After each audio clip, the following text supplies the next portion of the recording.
The biggest danger facing beachgoers may not have fins or sharp teeth or stinging tentacles. There's also a danger in what you can't see. Microbes that can give you stomach cramps, fever, and nausea may also be swimming in the water with you. There are pathogens in the ocean that are native to the ocean and to estuaries and to lakes and to rivers. They're naturally found there. But there are other, completely different pathogens that enter the ocean from the land. So we have all of this infrastructure, sewage, septic systems, pets, livestock, all of these things that are basically now right on the coast, and no longer is dilution the solution to our pollution. We've got to consider the feedback loop. So we're not only impacting our environment, but we're also the recipients of those adverse impacts. The state tests 240 coastal beaches for microbial contaminants between April 1st and October 31st. North Carolina always ranks high in beach water quality.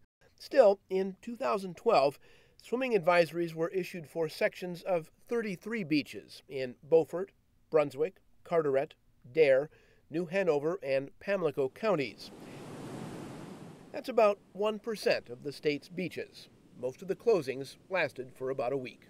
We're testing for bacteria, so the filter simply has to be small enough in the holes that are on the filter to capture the bacteria. But Dr. Rachel Noble believes the current water test, which requires almost 24 hours to grow bacteria from a water sample in a lab and count it, takes too long. When you take a water sample at the beach, on a Saturday morning, let's say, they take a water sample at the beach. Even though you're swimming at the beach, the result of that test and the sign that could be placed if that water were contaminated would not be in place until Sunday morning.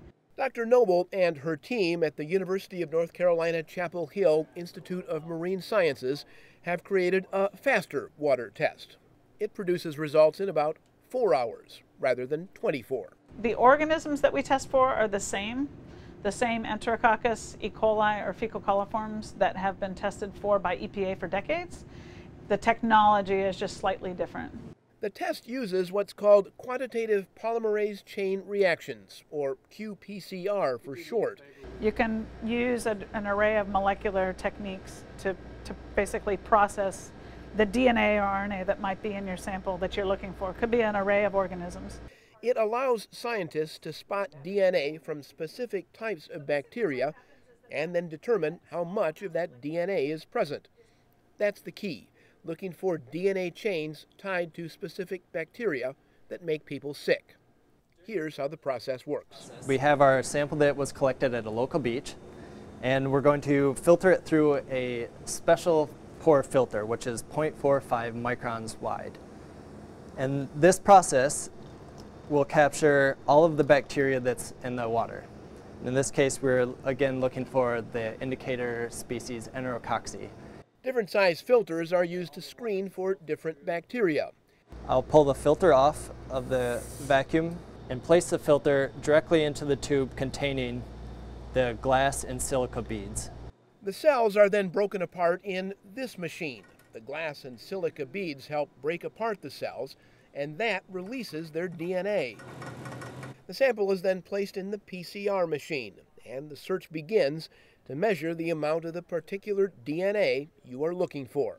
You are able to find your target, and then the polymerase chain reaction makes more copies of that target.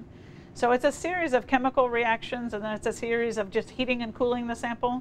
And by the time you get to the end of your cycles, essentially, using that machine, you have either been able to quantify the target, or you can find that there was no target actually in your sample. The continual heating and cooling cycle speeds up the copying of DNA, which allows for a quicker analysis. And these are those heating and cooling cycles. It basically just repeats itself over and over again. And at some point, you measure the increase in your target DNA, in this case, the Enterococcus DNA.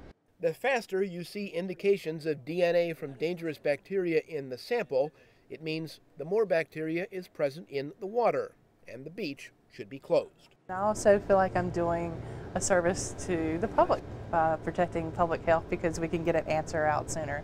So if I can help develop some tests that will actually help get answers out sooner, better, faster, then that makes me feel better.